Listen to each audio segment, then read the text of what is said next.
उसका कुछ पता है आपको? हाँ?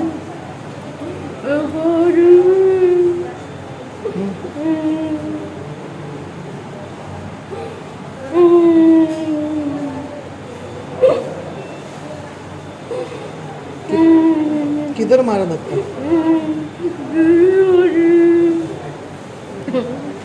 त्याला झालं ना वाट बघू ना.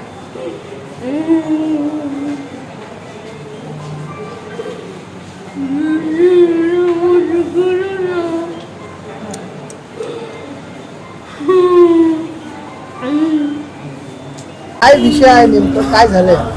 कसं आहे, मागील 10-15 दिवसापासून ही बाई, यांचं नाव पिंकी पांडे आहे, ही स्वतःची लढाई स्वतःसाठी लढते आहे. यासाठी त्यांनी बोरिवली पोलीस स्टेशनमध्ये अज्ञात माणसाबद्दल तक्रारसुद्धा दर्ज केलेली, पण त्या तक्रारबद्दल पोलिसांनी फक्त NCR घेतलेली.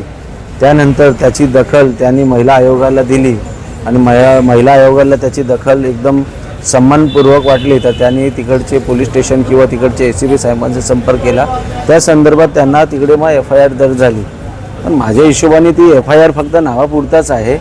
प्रशासन हे कोणाच्या दबावाखाली काम करतो की कोणा दबावाखाली विकून गेलेला आहे, माझ्यासाठी हा मोठा प्रश्न आहे.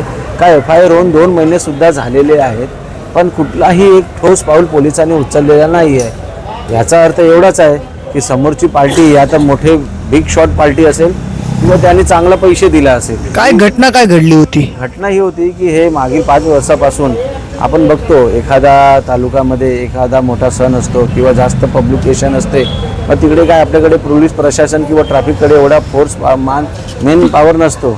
मग त्यावेळी लोक कॉन्ट्रॅक्ट बेसिकवर वॉर्डन बॉय अपेंड करतात आणि ते वॉर्डन बॉय ते पोलिसांना म्हणजे ट्रॅफिक क्लिअर करायला, मेले क्लिअर करायला ते काम करतात. ही 5 वर्षापासून एक पोलिसाच्या भागामध्ये स्वतः एक पार्ट होती त्यांची, पण त्याच्या जोडीला जेव्हा वाईट झाला तर प्रशासन त्याच्या जोडीला नाही आणि पोलीस प्रशासन पण त्याच्या जोडीला उभा राहिलेला नाही. याच्यापेक्षा मला दुःख अजून काय वाटणार नाही. पण आपण म्हणतो की महाराष्ट्रामध्ये पोलिसांनी यांना मारलंय का?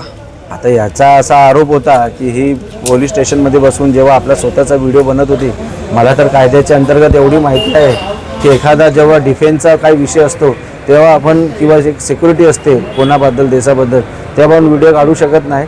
बाकी तुम्ही कुठेही व्हिडिओ काढू शकतात एवढा मला माहिती आहे.